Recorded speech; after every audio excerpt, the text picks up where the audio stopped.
Assalamualaikum warahmatullahi wabarakatuh. Perkenalkan, saya Sukmawati, calon guru penggerak Angkatan 11 Kabupaten Wajo dari UPTD SDN 3455 Lamarua. Pada kesempatan ini, kami akan memaparkan diseminasi pemahaman dan penerapan budaya positif. Selamat menyaksikan. Bismillahirrahmanirrahim. Yang kami hormati Bapak Kepala UPTD SDN 3455 Lamarua.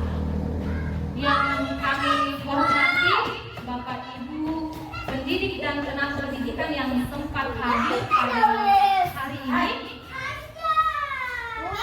Assalamualaikum warahmatullahi wabarakatuh. Subhanahu wa ta'ala, karena pada kesempatan ini kita masih diberikan kesehatan dan kesempatan untuk dipertemukan di kegiatan kumpul kita atau komunitas belajar kita di sini, yaitu Hadisen Wailesan. Dan tak lupa pula kita kirimkan salawat kepada Nabi junjungan kita Nabi besar Muhammad Sallallahu Alaihi Wasallam. Allahumma shalli alaihi. Baiklah Bapak Ibu guru yang kami hormati, pada kesempatan ini izinkan kami dari calon guru penggerak Angkatan 11 Kabupaten Wajo menyampaikan diseminasi pemahaman dan penerapan dari budaya positif. Ya.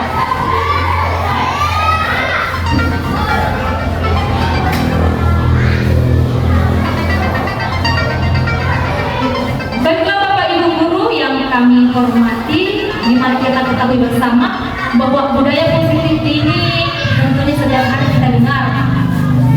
Nah, sebelum kami melanjutkan pemaparan kami tentang diseminasi ini, tentunya dulu saya ingin membuka pertanyaan otomatik kepada Bapak Ibu guru sekalian, di mana kedua pertanyaan ini berkaitan dengan apa nanti yang saya sampaikan di kegiatan diseminasi ini. Seperti itu. Nah, pertanyaan pemantik yang tersedia, Bapak Ibu guru sekalian, di situ ada dua pertanyaan. Apakah Bapak Ibu guru setuju atau tidak setuju sesuai dengan pernyataan di atas? Yang pertama, hukuman dapat mendisiplinkan anak. Oke, kalau setuju, ada alasannya yang bisa disampaikan. Baik, kepada Ibu Nur Alan SPD, kami persilahkan bahwa beliau mengatakan hukuman dapat mendisiplinkan anak. Beliau mengatakan bahwa setuju. Jadi mungkin ada alasan sehingga beliau mengatakan setuju. Ya, kepada Ibu kami persilahkan dengan hormat.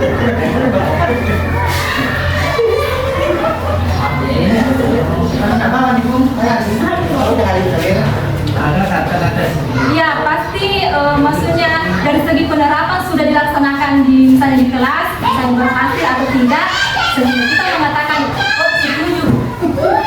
Ya.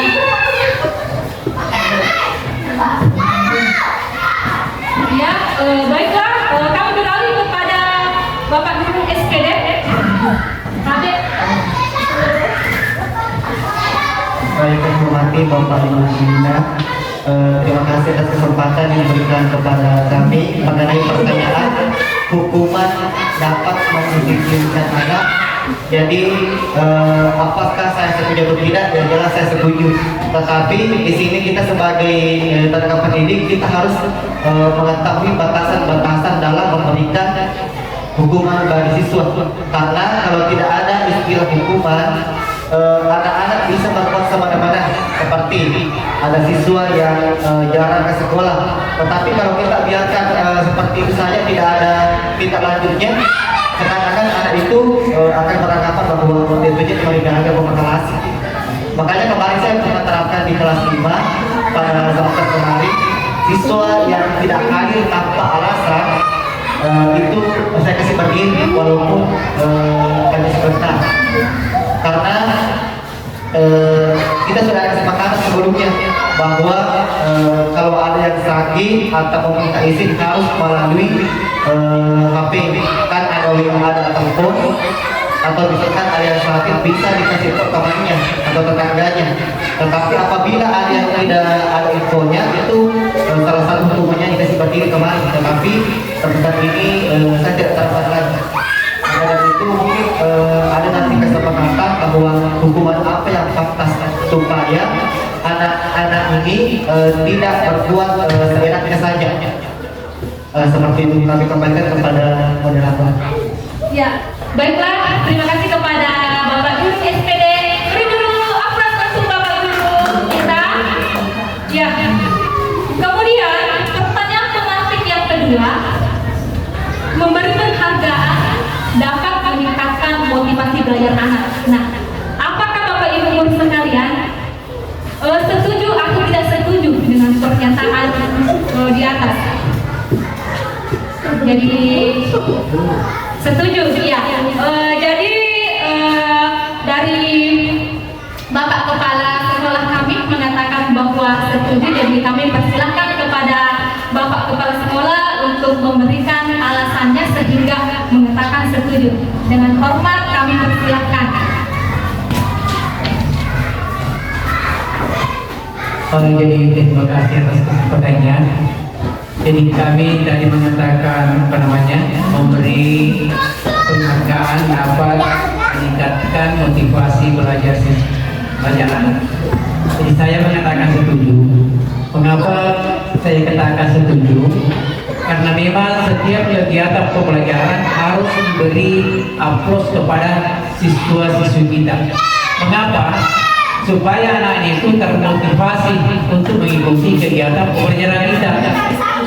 Itu salah satu contohnya. Jangan saja itu penghargaan tepuk tangan saja itu merupakan satu juga penghargaan, bukan hanya saja diberikan kepada siswa berupa apapun, itu tidak mungkinlah seperti itu. Itu tepuk tangan juga dan sebagainya, itu merupakan juga satu penghargaan kepada siswa-siswi kita. Itu terima kasih.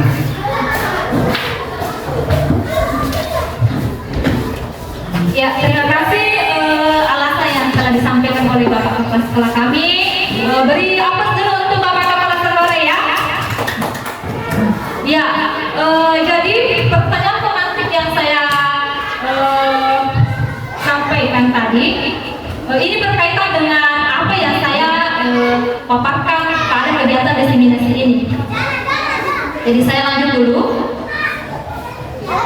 Di mana tadi diseminasi yang kami paparkan itu tentang budaya positif, di mana kita ketahui bersama bahwa budaya positif itu yaitu nilai-nilai atau kebiasaan-kebiasaan positif kita yang kita lakukan atau terapkan kepada peserta didik kita, sehingga karakter atau mental yang kita harapkan kepada peserta didik kita bisa baik, bisa lebih bertanggung jawab sesuai dengan apa yang kita harapkan kepada peserta didik kita, yang seperti itu. Kemudian ada beberapa tujuan diseminasi kami pada hari ini, yaitu berbagi pemahaman kepada Bapak Ibu guru sekalian tentang konsep-konsep kunci dalam budaya positif. Yang pertama, ada perubahan paradigma belajar. Yang kedua, disiplin positif. Yang ketiga, motivasi perilaku manusia. Yang keempat, kebutuhan dasar. Yang kelima, posisi kontrol restitusi. Dan yang keenam, keyakinan kelas. Kemudian yang terakhir, segitiga restitusi. Mungkin di antara ketujuh ini, Bapak Ibu sekalian, tidak alot lagi untuk kita. Baiklah, saya lanjut. Paradigma belajar. Pembelajaran dengan paradigma belajar, di mana paradigma baru ini dirancang berdasarkan prinsip-prinsip belajar dengan pembelajaran berdiferensiasi, di mana kita ketahui bersama bahwa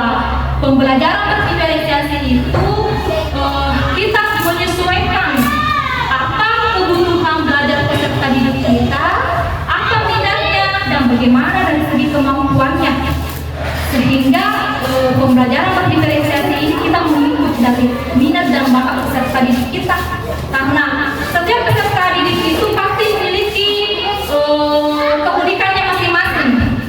Nah, disinilah nanti kita akan melakukan diagnostik atau asesmen diagnostik kepada peserta didik kita. Oh, ternyata peserta didik kita ini kelebihannya dimiliki seperti ini. Dari segi dia lebih senang kalau belajar dari segi auditor. Artinya dia lebih senang ketika mendengarkan secara langsung, atau bisa kita tampilkan berupa video-video, ataukah pembelajaran yang kita sampaikan bisa kita buat berupa lagu. Karena kenapa? Kebanyakan peserta didik dia lebih senang kalau belajar sambil bernyanyi, dia lebih mudah memahami, lebih mudah menyerap ketika dia pembelajarannya itu akan dengan lagu seperti itu. Kemudian apa lagi? Ada juga siswa lebih suka belajar dari segi kinestetik. Artinya dia senang ketika langsung mempraktikkan langsung di depan. Misalnya ketika siswa kita disuruh untuk menuliskan pengalaman mereka, jadi ada anak yang lebih suka, yang lebih suka hanya menulis saja di buku tulisnya. Tetapi di sisi lain ada juga anak yang lebih senang langsung naik menyampaikan secara langsung bahwa seperti ini pengalamannya. Kemudian ada juga anak-anak yang lebih senang dari segi visual. Artinya anak itu lebih mudah memahami dan menyerap materi yang kami sampaikan ketika kita menampilkan, apakah itu berupa gambar ataukah berupa video, sehingga dia lebih termotivasi. Jadi kebutuhan anak-anak itu berbeda-beda. Masing-masing anak memiliki keunikannya masing-masing. Jadi disinilah nanti pembelajaran berdiferensiasi, bagaimana kita menyesuaikan pembelajaran kita sesuai dengan minat, kebutuhan, dan bakat siswa kita. Ya, seperti itu.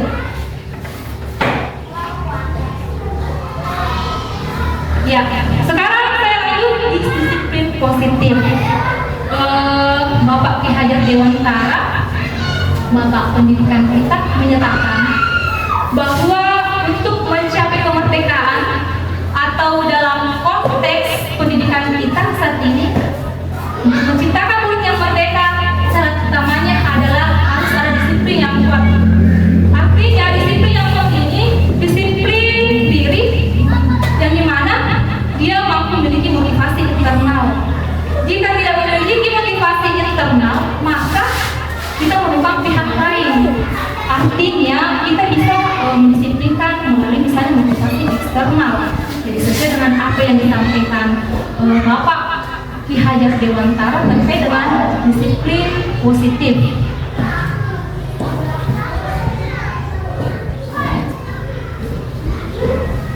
Nah, dimana kita ketahui bersama bahwa tujuan disiplin positif ini tidak lain untuk menumbuhkan kesadaran serta memberdayakan anak untuk melakukan sesuatu tanpa ada yang namanya sogokan, imbalan, ataukah hukuman.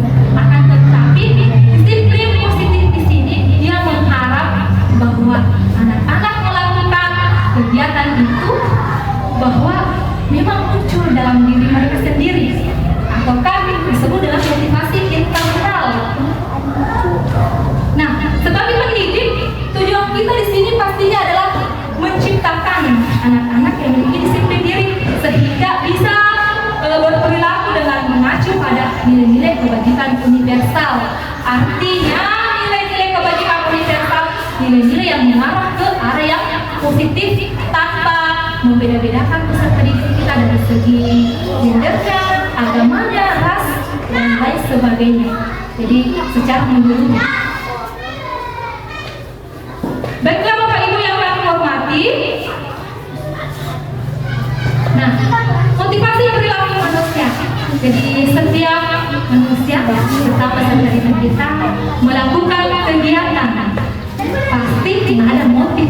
itu. Ada motivasi yang menjadi acuan mereka sehingga melakukan kegiatan-kegiatan yang telah kita berikan kepada peserta didik kita, di mana motivasi ini adalah dorongan yang muncul dari diri seseorang, baik itu secara intrinsik maupun ekstrinsik, untuk melakukan sesuai dengan tujuan kita yang telah kita sampaikan kepada peserta didik kita. Nah, setiap siswa pasti memiliki motivasi yang berbeda-beda. Baiklah Bapak Ibu yang kami hormati, nah, menurut Gassen ada 3 motivasi perilaku manusia. Yang pertama, menghindari ketidaknyamanan atau hukuman. Jadi biasa ada anak-anak yang kita misalnya suruh untuk membersihkan kelas ataukah di halaman kelas, dia melakukan kegiatan itu atau melaksanakan kegiatan itu karena ada motifnya, ada motif tersendirinya. Apa? Karena dia menghindari hukuman yang telah diberikan kepada Bapak Ibu guru sekalian, ataukah menghindari ketidaknyamanan mereka, sehingga dia membersihkan kelasnya karena dia hanya takut atau menghindari hukuman dari apa yang disampaikan kepada Bapak Ibu, kepada peserta didik kita. Nah, pada poin 1 ini masuk pada motivasi ekstrinsik.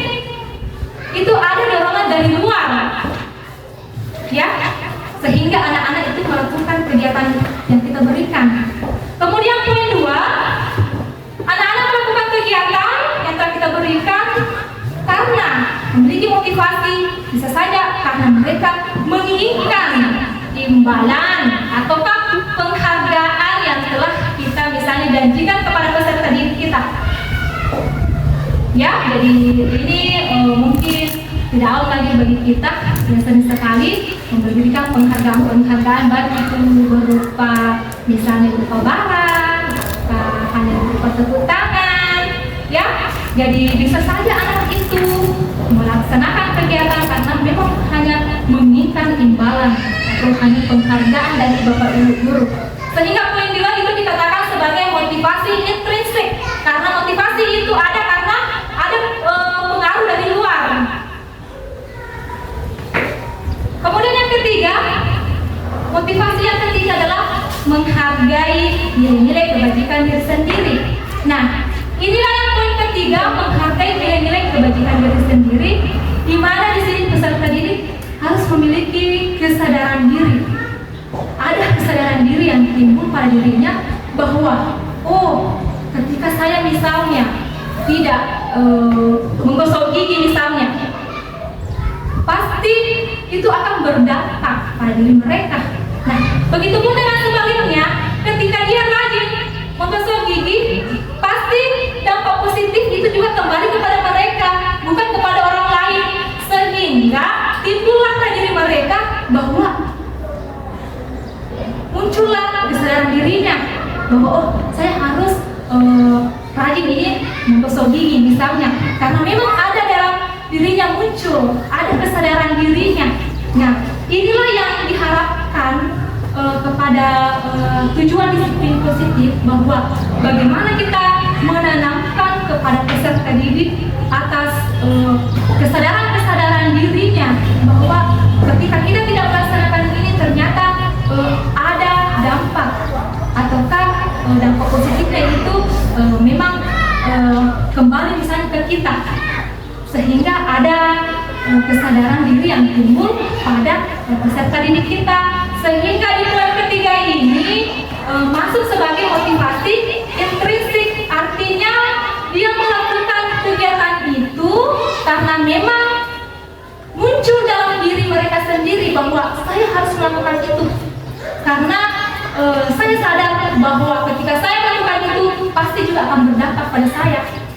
Seperti itu yang muncul.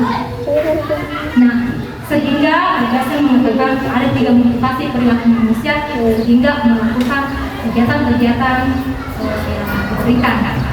Seperti itu.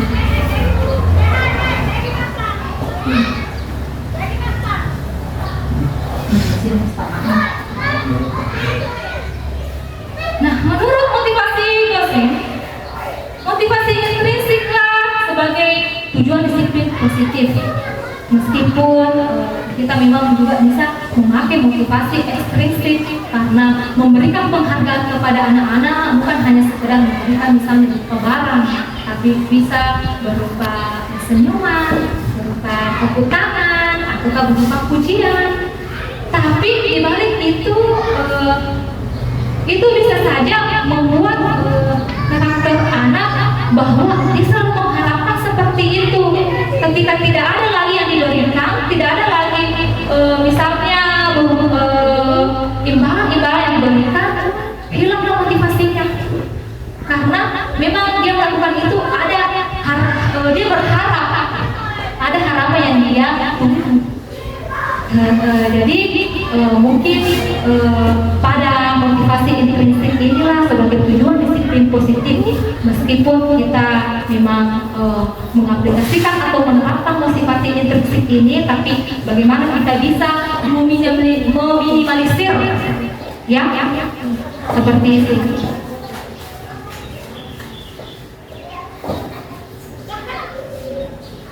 Jadi saya lanjut. Setiap siswa pasti memiliki kebutuhan dasar. Ada kebutuhan dasar yang dia inginkan, baik itu kepada orang tuanya maupun kepada bapak ibu guru sekalian. Nah, yang pertama bertahan hidup. Kemudian yang kedua, apakah dia butuh yang namanya kasih sayang dan merasa diterima. Kemudian dia memiliki kebutuhan dengan kebebasan, kesenangan, dan penguasaan.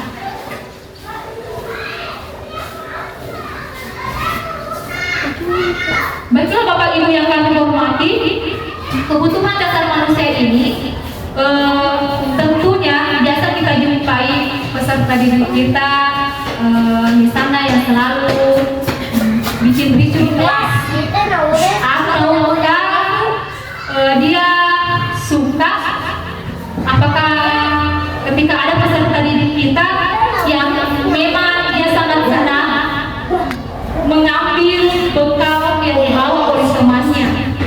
Nah, tentunya di sini kita mengidentifikasi sebenarnya anak-anak ini setiap hari kami perhatikan dia lebih senang mengambil bekal temannya. Nah, apa permasalahan kepada anak ini sehingga terjadi demikian? Nah, bisa saja anak itu membutuhkan kebutuhan bertahan hidup. Artinya bertahan hidup ini segala sesuatu yang sangat penting memang untuk kita penuhi karena berkaitan dengan kelangsungan hidup seseorang. Jadi bisa saja anak ini di rumahnya merasa tidak terpenuhi misalnya, atau tidak tercukupi, atau memang kurang kasih sayang dari orang tuanya, tidak dipedulikan misalnya, sehingga pada saat sampai di kelas dia lebih senang dia mengambil bekal temannya. Nah, disitulah kita harus mengidentifikasi, mencari kesalahan. Kira-kira anak ini mengambil bekal temannya, mungkin bisa saja kebutuhan dia misalnya lapar misalnya, dia ingin makan karena misalnya di rumahnya tidak terpenuhi misalnya, atau kurangnya perhatian dari orang tuanya, sehingga sampai di sekolah dia lebih senang mengambil bekalnya temannya. Nah, disinilah kita melihat sebenarnya kebutuhannya dari mana, sehingga kita dapat sampaikan bahwa oh ternyata ini anak memerlukan kebutuhan bertahan hidup misalnya. Kemudian yang kedua, kebutuhan kasih sayang dan rasa diterima.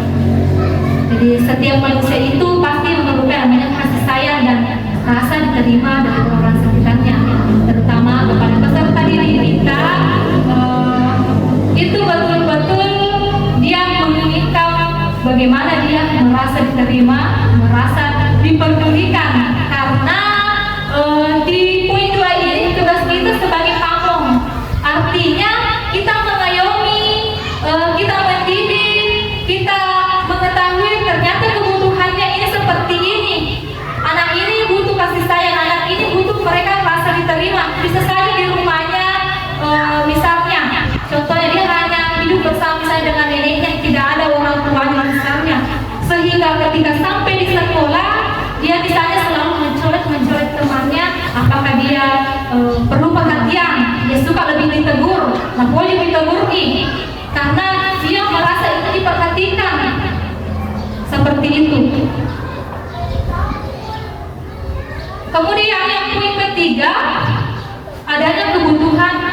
kebebasan.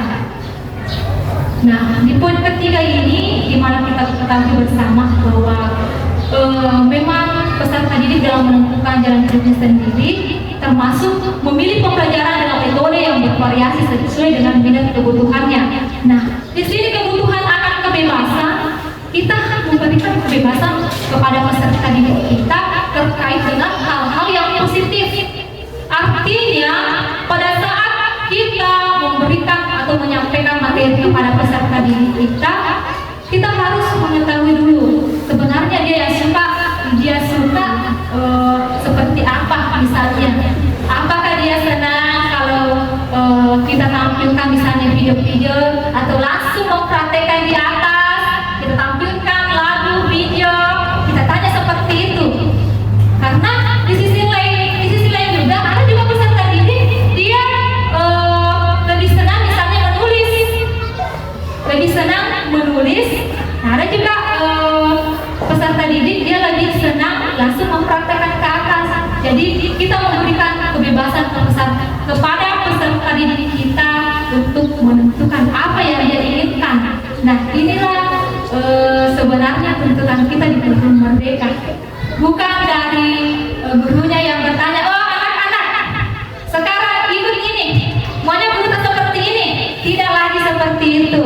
Jadi inilah tujuannya kita melakukan dulu asesmen diagnostik supaya kita bisa mengetahui seperti apa yang diinginkan atau dibutuhkan kepada peserta didik kita, seperti itu. Kemudian yang keempat, kebutuhan akan kesenangan. Kebutuhan akan kesenangan. Jadi segala sesuatu yang diperlukan bisa membuat murid senang dan bahagia. Tentunya ini yang berkaitan dengan hal yang positif. Jangan sampai anak-anak yang suka misalnya memanjat di pohon misalnya atau apa, mungkin kita juga perhatikan dengan bagaimana itu supaya bisa mengarah ke hal-hal yang positif juga. Seperti ketika anak-anak membutuhkan akan kesenangan, bisa kita tampilkan video-video bagaimana kita memunculkan supaya anak itu bisa lebih bersemangat lagi untuk belajar, sehingga bisa terpenuhi dengan kebutuhan akan kesenangan mereka, seperti itu. Kemudian yang kelima, kebutuhan akan penguasaan. Ini berkaitan dengan harga diri murid. Jadi sering sekali kita dapat permasalahan di kelas, ada anak yang memang betul-betul dia ingin misalnya menjadi pemimpin, artinya dia di situ alena bawa tok. Dia menginginkan bahwa ketika dia berkata si A, temannya juga harus mengikut.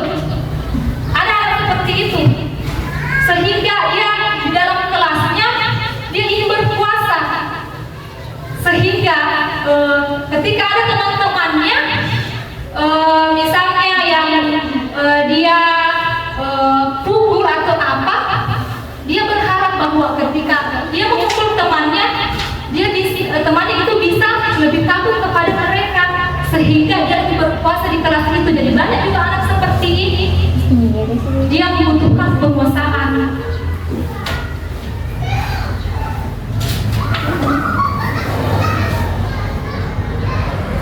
Baiklah Bapak Ibu yang kami hormati, sekarang kita lanjut di posisi kontrol restitusi. Posisi kontrol restitusi dari kata restitusi. Jadi restitusi ini bagaimana kita mencari, bagaimana kita menemukan solusi-solusi dari permasalahan-permasalahan yang dihadapi oleh peserta didik kita. Jadi ketika ada peserta didik yang berbuat salah, tidak semata-mata kita langsung mencap bahwa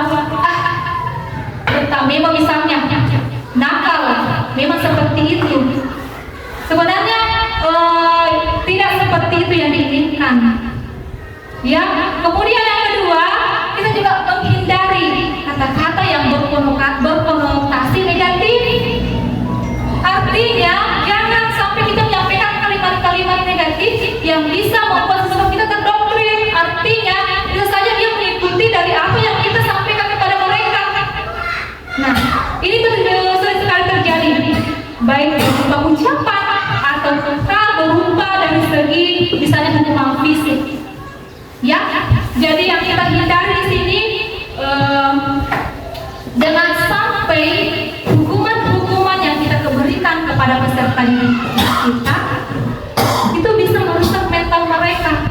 Karena kenapa? Pasti anak itu bisa terdoktrin bahwa misalnya di sekolah ketika kita misalnya cubit, nah bisa saja anak itu terdoktrin ketika sampai di rumah, misalnya ketika memiliki adik, ada adiknya, bisa saja adiknya ketika berbuat kesalahan dia langsung mencubit atau memukul, karena seperti itu yang mereka misalnya terima. Makanya hal-hal negatif di sini bagaimana kita bisa menghindari hal-hal negatif kepada peserta didik kita seperti itu, karena di mana kita ketahui bersama bahwa anak-anak SD itu mudah sekali meniru. Iya. Nah, inilah yang diharapkan dari restitusi. Bagaimana kita mampu mencari dan menemukan masalah-masalah yang dihadapi kepada peserta didik kita seperti itu.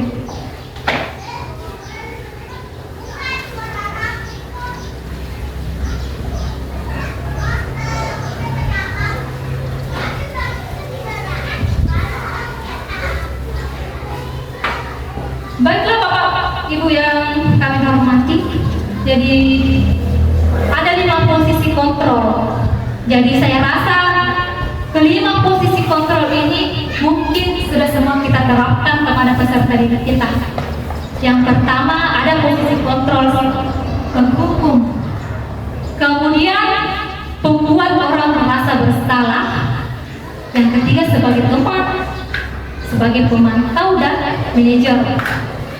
Nah, kelima ini pasti pernah kita terapkan kepada peserta didik kita pada saat mereka melakukan suatu kesalahan.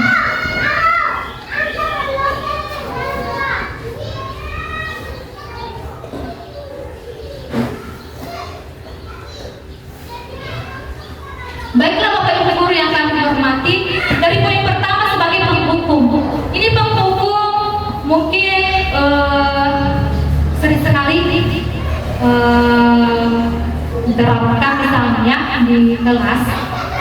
Penghukum ini di mana guru berperan sebagai penghukum dengan memberikan konsekuensi langsung atas pelanggaran. Nah, ketika misalnya ada anak-anak kita yang berbuat kesalahan, kita langsung menghukum sesuai dengan konsekuensi yang dia hadapi. Jadi ini biasa sekali terjadi sesuai dengan konsekuensi. Kemudian yang kedua, membuat merasa bersalah. Jadi biasa sekali ketika ada peserta didik kita yang berbuat kesalahan, kita biasa langsung menyampaikan bahwa tidak malu kita misalnya tidak kita tahu membaca apa nanti kata orang. Nah, inilah yang langsung membuat merasa bersalah, sehingga anak-anak itu merenung akan kesalahan, kemudian dia merasa untuk memperbaiki dari apa yang mereka hadapi. Jadi ini sering sekali kita lakukan pada peserta didik, membuat merasa bersalah. Kemudian yang ketiga, sebagai teman. Ketika anak kita berbuat kesalahan, biasa kita berperan sebagai teman. Artinya di sini kita tidak memberi hukuman, tetapi bagaimana kita mendengarkan dan memahami undang-undang yang disampaikan. Artinya kita di sini berfungsi sebagai teman, sehingga terjalinlah hubungan yang positif kepada peserta didik. Di sini kita posisinya hanya mendengarkan dan memahami, kemudian memberikan arahan-arahan selayaknya sebagai teman. Kemudian pemantau. Yang keempat, pemantau. Di mana guru di sini berfungsi untuk mengidentifikasi perubahan-perubahan yang dihadapi peserta didik kita seperti apa, dan memberikan umpan balik yang sesuai dengan apa yang mereka harapkan. Kemudian yang terakhir adalah sebagai manajer. Artinya manajer di sini guru berperan sebagai pembimbing murid. Bagaimana dia mampu membantu peserta didik itu mengatasi masalah dan menyelesaikan tugas tanpa harus memberikan hukuman, tanpa harus membuat siswa kita merasa bersalah, tanpa harus misalnya memberikan hukuman-hukuman yang memang bisa merusak mental peserta didik kita. Jadi manajer ini di mana kita di sini dituntut untuk bagaimana mampu mengatasi masalah-masalah dari peserta didik tanpa harus memberikan hukuman-hukuman. Jadi di antara 5 posisi kontrol ini, saya ingin bertanya kepada Bapak Ibu guru, posisi apa yang biasa di sini diterapkan? Karena saya ingin percaya pasti kelima posisi kontrol ini pasti semua diterapkan kepada peserta didik kita. Iya.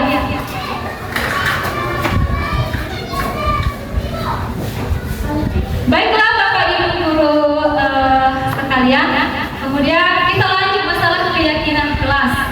Nah, sebenarnya keyakinan kelas ini di dalam kelas harusnya kita membuat dulu peraturan sehingga menjadi keyakinan kelas di kelas kita. Artinya, ketika kita sudah membuat keyakinan kelas, contoh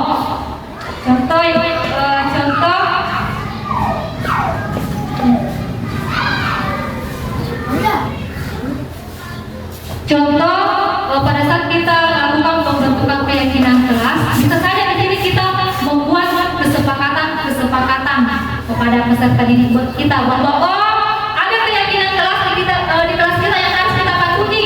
Tapi pada saat menyampaikan keyakinan kelas, peserta didik kita lah yang harus membuat keyakinan itu atau aturan-aturan yang mereka nanti lakukan. Sehingga dari keyakinan kelas yang mereka buat itu nanti bisa menjadi acuan kita pada saat dia membuat suatu kesalahan. Misalnya tidak boleh memukul ataukah memarahi teman. Mungkin keyakinan kelas yang diharapkan di sini bagaimana dia mampu menghormati temannya. Nah, di sini harus dibuat kesepakatan untuk membawakan keyakinan kelas. Ketika dia berbuat kesalahan, bisa kita mengingatkan, dulu kita pernah buat keyakinan kelas, tak? Masih ingat tidak? Masa kita langgar? Kita kan sudah sepakat dengan ini. Ketika kita misalnya mencorek teman tak atau membuat teman menangis, itu keyakinan kelas apa yang kita langgar? Misalnya, keyakinan kelas misalnya menghormati, tidak menghormati.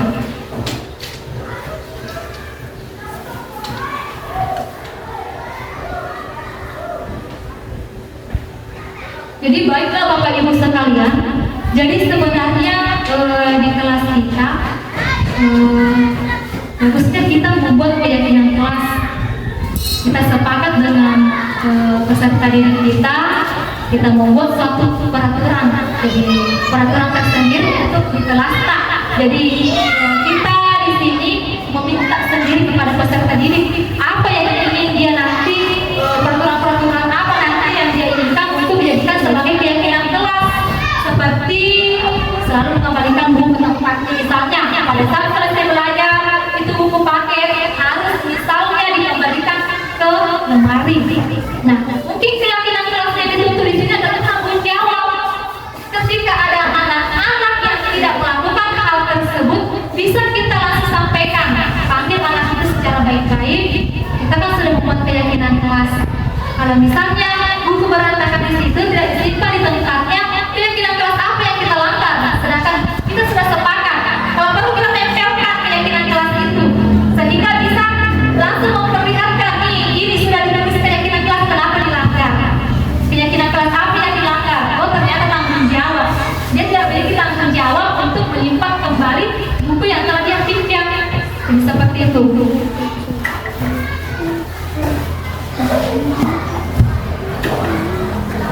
Baiklah Bapak Ibu, sekarang saya lanjut di segi 3 restitusi. Nah, di mana kita ketahui bersama bahwa restitusi ini bagaimana dia menciptakan kondisi bagi murid untuk memperbaiki kesalahan mereka, sehingga kita melakukan nanti segitiga restitusi untuk melakukan penyelesaian dari masalah-masalah yang dihadapi peserta didik. Restitusi juga merupakan proses kolaboratif yang mengajarkan murid untuk mencari solusi atas masalah mereka tersendiri.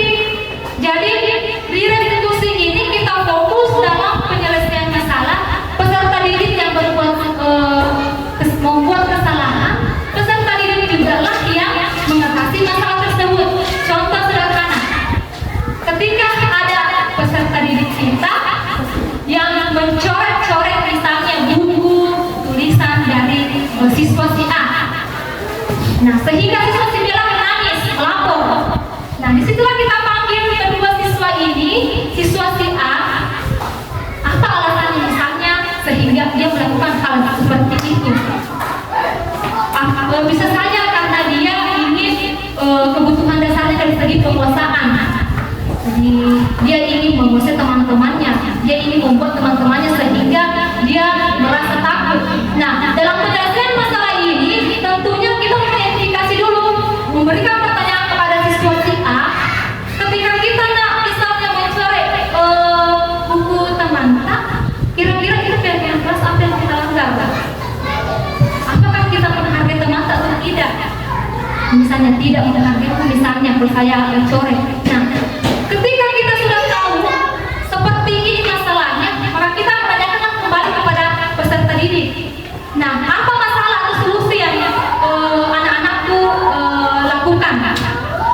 Nah, bisa saja anak-anak itu kami minta untuk misalnya memberi lem untuk misalnya melem buku yang telah dia tadi robek. Jadi anak sendiri itu yang disuruh untuk memperbaiki.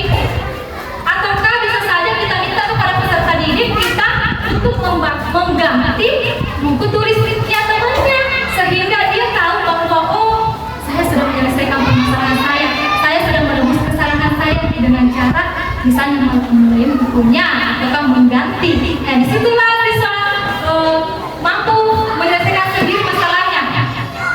Seperti itu dari restitusi.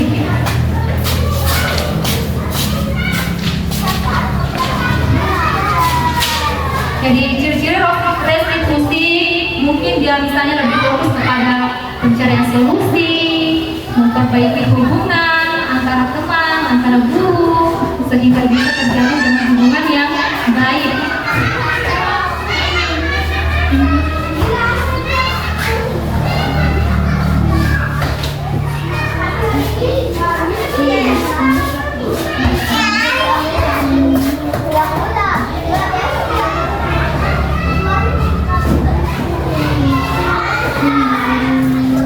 Baiklah Bapak Ibu yang kami hormati, dalam melakukan segitiga restitusi atau dalam penyelesaian masalah, tentu hal yang pertama kita lakukan adalah menstabilkan identitas. Artinya di sini kita menanyakan kepada peserta didik kita identitas seperti apa masalah-masalah yang dia misalnya lakukan. Jadi tidak semerta-merta kita langsung mengucapkan atau melontarkan kalimat-kalimat yang berkonotasi negatif, misalnya memang kamu nakal, memang kamu seperti itu. Nah, hal itulah yang harus kita hindari sebenarnya. Bagaimana kita bisa meminimalisir. Nah, pada bagian menstabilkan identitas ini bisa saja kita tidak langsung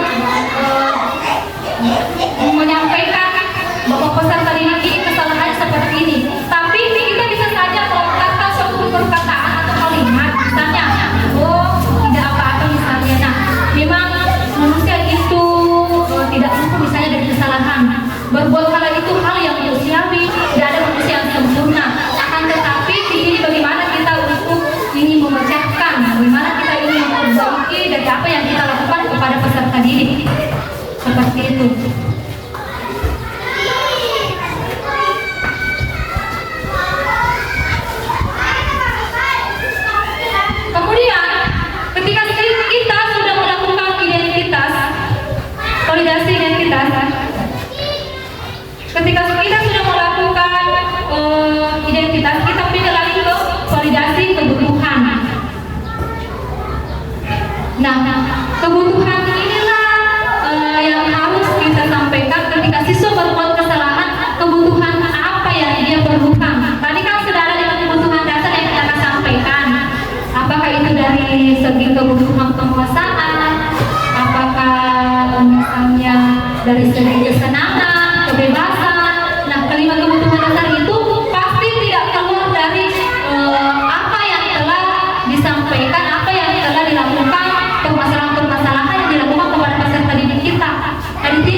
dulu yang dia sepakati, berjanji gitu, seperti itu. Nah, di sini bisa kita menyampaikan kalimat-kalimat, misalnya menyampaikan kepada peserta didik kita, bagaimana dia mampu melakukan hal yang lebih baik lagi dari apa yang mereka lakukan, apa yang dia inginkan, apa yang dia butuhkan, bagaimana dia menemukan masalah-masalah atas apa yang mereka hadapi.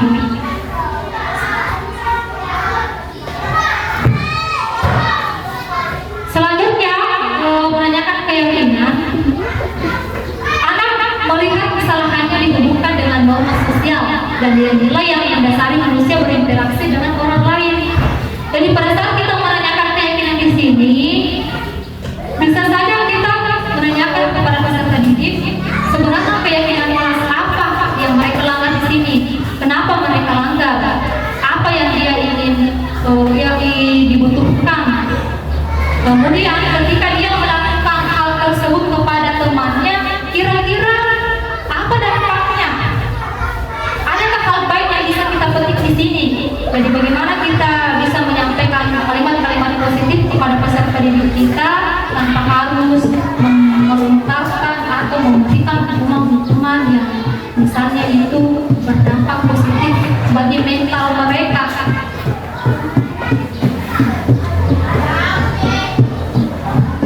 Ya, baiklah Bapak Ibu sekalian, mungkin itu yang sempat kami paparkan pada kegiatan destinasi ini. Jadi apa yang kami sampaikan ini juga menjadi pembelajaran untuk kita semua, bahwa marilah kita mendidik anak-anak kita dan selalu menyampaikan hal-hal yang positif, hal-hal yang baik, sehingga anak itu tidak membuat mereka keras. Bukan ketika anak selalu diberikan hukuman yang baik, kalau hukuman berupa fisik jangan sampai merusak mental anak kita dan membuat mereka bisa keras kepala seperti itu. Jadi tuntunan di sini bagaimana kita mampu memberikan atau menyampaikan kalimat-kalimat positif kepada peserta didik kita seperti itu. Baiklah Bapak Ibu sekalian, sebelum kami menutup kegiatan destinasi ini, ada video yang ingin saya tampilkan. Jadi video di atas salah satu langkah-langkah restitusi yang dilakukan oleh guru tersebut kepada siswanya. Jadi ketika ada anak-anak yang berbuat kesalahan, marilah kita menyampaikan dengan hal-hal yang baik. Meskipun memang itu biasa membuat kita emosi, ya memang betul. Tapi di sini lagi kita melihat bahwa tuntunan sekarang itu ya seperti ini yang diinginkan, sehingga mungkin dari sinilah muncullah peraturan perlindungan anak.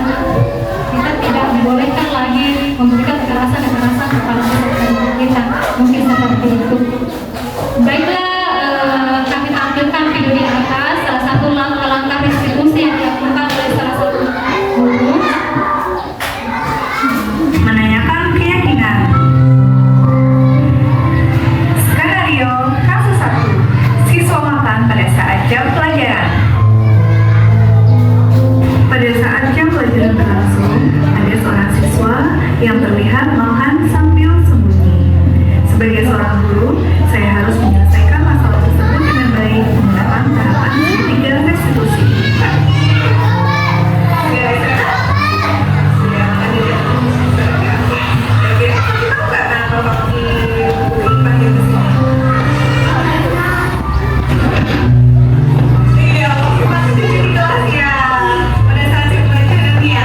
Oke, kira-kira kalau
temannya marah.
Bisa dikeluarkan pendapatnya setelah kita melihat video tersebut. Kira-kira kebutuhan dasar apa yang diinginkan oleh peserta didik kita? Tadi kita sudah membahas kebutuhan dasar. Nah, dari 5 kebutuhan dasar itu yang mana sebenarnya dibutuhkan? Bapak Ibu, bagaimana? Atau ada pendapat yang ingin disampaikan atau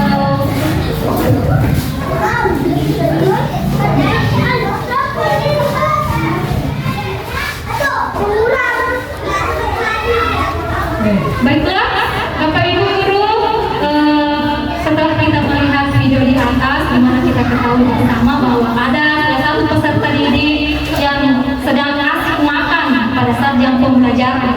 Nah, disitulah dilaksanakan kegiatan restitusi dengan memanggil anak tersebut di kantor misalnya atau di tempat lain, menanyakan kenapa betul demikian. Nah, kebutuhan dasar apa yang dibutuhkan kepada peserta didik itu sehingga melakukan hal demikian? Dia kan tadi sedang makan. Bisa saja anak itu membutuhkan kebutuhan dasar hidup itu untuk hidup.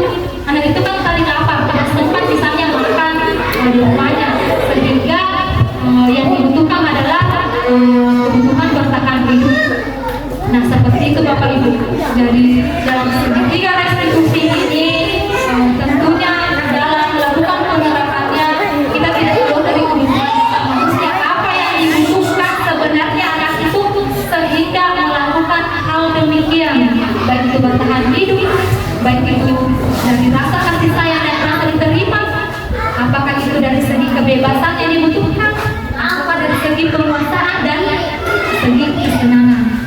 seperti itu.